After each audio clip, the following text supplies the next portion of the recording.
और मैं आप सभी श्रोतागण से आग्रह करता हूं कि आप तालियों के से स्वागत करें। रतन लाल जी, दिल्ली प्रोफेसर। शुक्रिया आप सभी का, सम्मानित मंच और जितने सभा में साथी भाई बहन हैं, आप सबको जय भीम। मैं श्रोता की तरह में बैठ के सुन रहा था, कभी कभी सुनने में भी मजा आता है। तो काफी बातें हो चुकी हैं, हमारे साथी हमारे से पहले के जो वक्ता हैं वो काफी कुछ बात कह चुके। मैं किसी पॉलिटिकल पार्टी का मैं सदस्य नहीं हूं और यहाँ न किसी संगठन को रिप्रेजेंट कर रहा हूं। एक प्रोफेशनल इतिहास के छात्र होने के नाते, एक एक्टिविस्ट होने के नाते यहाँ पर मैं बोलने आया हूं। और इतिहास में हम लोग पढ़ाते हैं कि रोल ऑफ इंडिविजुअल, एक व्यक्ति की भी भूमिका होती है। और इतिहास जो है बहुत ही गंभीर और गूढ़ विषय है। आपको लगता होगा कथा कहानी नहीं। एक उदाहरण देता हूं, उसके बाद बात आगे बढ़ाऊंगा। सरकारें अगर बदलती हैं, चाहे केंद्र में हो चाहे राज्य में हो, कहीं भी सरकार बदलती है तो सबसे पहला काम करती है सरकार क्या?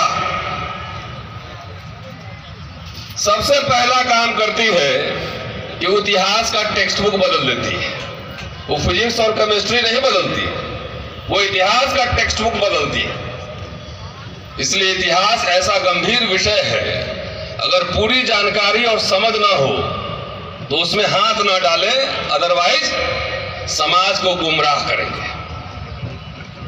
और मैं बहुत गंभीरता से भारत के कोई भी बुद्धिजीवी हो उनके साथ इस मुद्दे पर बहस के लिए तैयार हूं।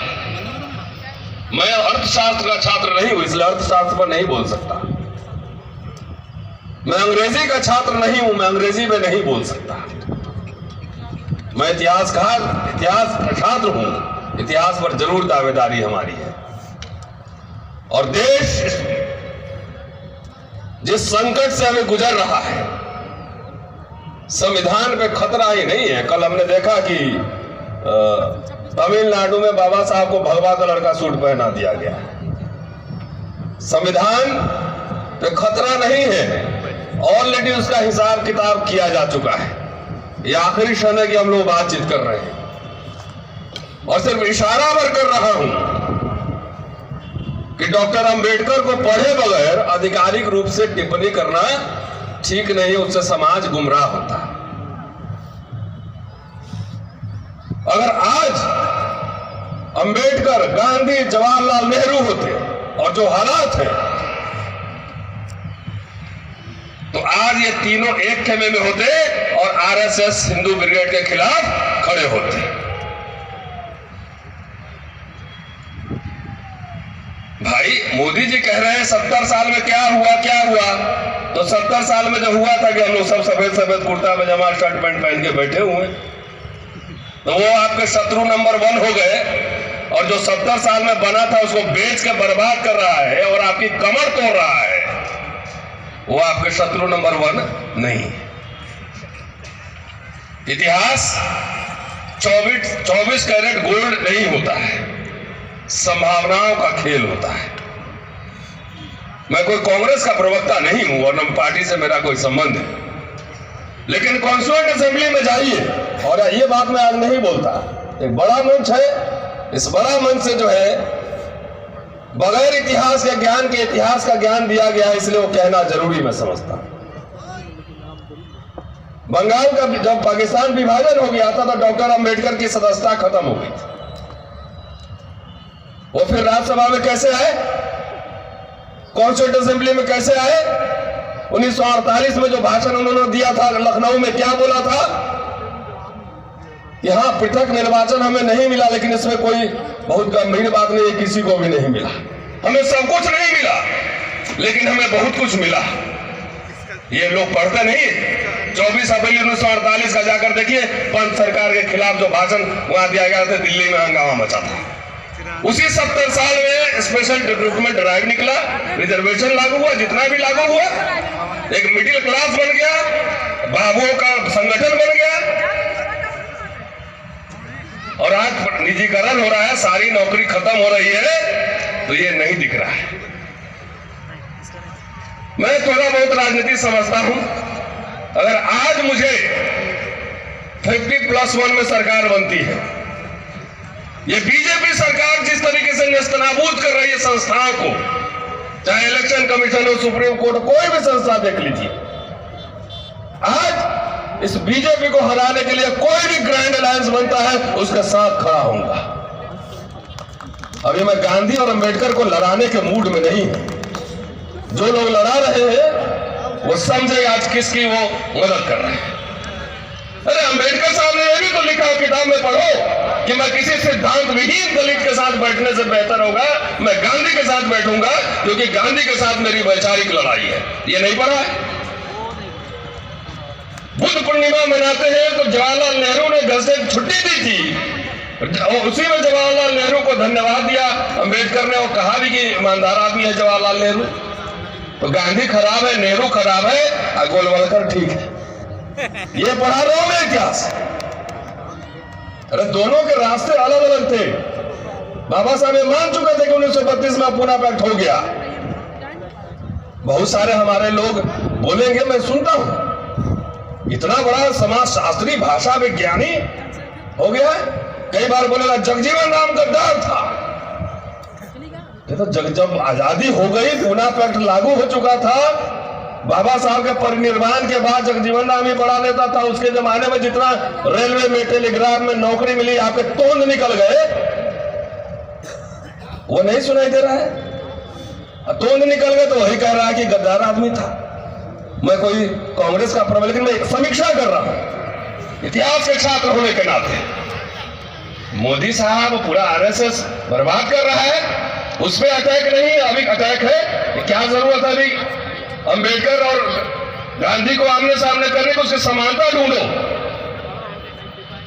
और नहीं तो जिसको बहस करना है किताब लेके आओ, पेज नंबर लेके आके मैं भी बहस करता हूं।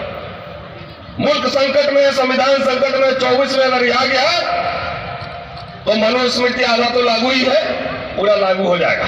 गांधी को, जवाहरलाल नेहरू को गाली देते रहना, जगजीवन राम। जिस दिन से जात जात की पार्टी बनी है, नोट कीजिए, 90 के बाद जात जात की पार्टी बनी है, उसी दिन से बहुजनों की हकमारी शुरू हो गई। आप कह रहे हैं मुझे हिस्सेदारी मिले, मैं कह रहा हूं अडानी अंबानी को नेशनलाइज करो, नेशनलाइज करो। ये नेशनलाइजेशन इंदिरा गांधी के जमाने में हुआ, याद नहीं है? स्पेशल कंपोनेंट प्लान आया, याद नहीं है? नौकरी मिली। इसलिए इतिहास का आधा अधूरा गया। पहले तो हम लोग थे, स्पेशल रिक्रूटमेंट ड्राइव निकलता था, आज कुछ निकल रहा है क्या? लेकिन यहां लोग मैसेज देते हैं कि वो शत्रु नंबर 1 है, तो शत्रु नंबर 2 कौन है ये भी बता दो। कल मैंने कहा था कि छत्तीसगढ़ की जो सरकार है, भूपेश बघेल सरकार, 76% आरक्षण लागू किया है, बधाई दीजिए। और मैं इसी मन से मैंने कहा था कल कि नीतीश कुमार जी देश भर घूम रहे हैं, प्रधानमंत्री बनना है तो बिहार में 80% लागू कर दो, यही एक रास्ता है प्रधानमंत्री बनने का, और कोई रास्ता नहीं है। इस देश में लड़ाई सीधी और सीधी बैकवर्ड बनाम फॉरवर्ड की लड़ाई है, कोई कंफ्यूजन नहीं पालने का है। हम लोग कई साथी कह रहे थे कि भूपेश जी ने जो 76 किया, कोर्ट में पेज लगा देगा। हमने किस बात का पेज लगाएगा भैया? ईडब्ल्यूएस गैर संवैधानिक तुमने सुप्रीम कोर्ट से भी पास करा दिए, अब आपका कोई नैतिक अधिकार नहीं है। और इस मंच से मैं किसी भी सरकार को, मैं कह रहा हूं गुजरात, छत्तीसगढ़ और तमिलनाडु मॉडल सब राज्यों में लागू करो। अगर कोर्ट उसमें पेच लगाती है तो कोर्ट की बात मत मानो, कोई जरूरत नहीं कोर्ट की बात मानने की। कोर्ट अगर संवैधानिक बात कहेगा तो उसका सम्मान है, और गैर संवैधानिक बात कहेगा तो उसका सम्मान नहीं है। यह बात है साथियों। बहुत सारे अभी भाई चंद्रशेखर भी हैं, कई लोग बोलने वाले हैं, बहुत ज्यादा नहीं बोलूंगा, एक बात कह के बात खत्म करूंगा। इतिहास की समझ बनाइए। घर में भी झगड़ा होता है ना, तो जो मजबूत रहता है उसके खिलाफ जो है ना, जितने कमजोर है एक तरफ अपना गठबंधन बना लेते हैं। अब देश की राजनीति करने चले हो और इतनी समझ नहीं है। मैं तो कहा हूं यहां से बहुजन घोषणा पत्र जारी कीजिए, मुझे चुनाव नहीं लड़ना है। जो जो नेता घूम रहा है कि नरेंद्र मोदी के पार्टी के लोग आए, बोले बताओ इसमें क्या स्टैंड है।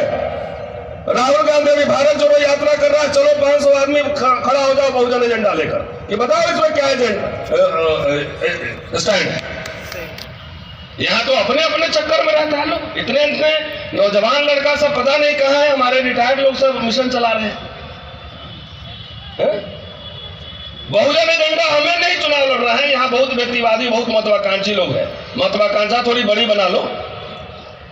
हमारी दिलचस्पी एजेंडा सेटिंग करने में, एजेंडा सेट करो समाज के लिए, अपने लिए नहीं। अपने लिए तो है, कीमत भी चुका रहा हूं, ये अपने बारे में अभी नहीं बोलूं। तो इस मन से ये घोषणा हो, चलते चलते ईवीएम पे इशारा कर दे रहा हूं सिर्फ। वैसे बोलने के लिए तो मास्टर आदमी 2 घंटे बोल सकता हूं, लेकिन इस समय नहीं। जर्मनी की फॉरेन मिनिस्टर आई हुई अभी भारत में, फोटो देखा हुआ अखबार में आज। और ईवीएम पे हम लोग लगातार सवाल उठा रहे हैं कई वर्षों से। जर्मनी की फॉरेन मिनिस्ट्री, वहां पे इलेक्शन कमिश्नर जो है ले जाके बटन दिखवा के, ऐसे बटन का फोटो लगा हुआ है। आप मेरे ट्विटर पे और फेसबुक पे देख लीजिए। वो क्या ऑथेंटिसिटी ले रहा है, कहां से? जर्मनी से। मैंने लिखा है आज कि मैडम जी नमस्ते, अगर ईवीएम इतना ही अच्छा है तो जर्मनी में भी ईवीएम से करवा लो इलेक्शन, वहां भी करवाओ। क्यों 2005 से बैन किए हुए? इसका मतलब है कि अगर फॉरेन से सर्टिफिकेट ले रहा है सरकार, इलेक्शन कमीशन, तो ईवीएम में हेरा फेरी है, ऑथेंटिसिटी सर्टिफिकेट चाहिए। दोस्तों, ये ईवीएम कोई छोटी मोटी बात नहीं, एजेंडा पे है। ये वही जो लोग आपके बूथ लूटते थे, वही लोग ईवीएम लूट रहे हैं। सारा वीडियो सब आ रहा है। सबसे बड़ा अधिकार वोट देने का अधिकार था, और इसीलिए कहा गया था कि अब राजा जो है रानी के पेट से नहीं, बैलेट बॉक्स से निकलेगा। जब निकालने लगे तभी ईवीएम की लीला शुरू हो गई। हमारे सामने दोहरी चुनौती। और मैं तो 10% सुदामा कोटा वाले को भी कहता हूं कि झुंझुना पकड़ा दिया, सारा बेच रहा है, कहां मिलेगा? तो जनऊ लीला और पूंजी लीला दोनों कंबाइंड, दोनों से साथ साथ लड़े जाने की जरूरत है। शुक्रिया, जय भीम। धन्यवाद रतन जी। अगला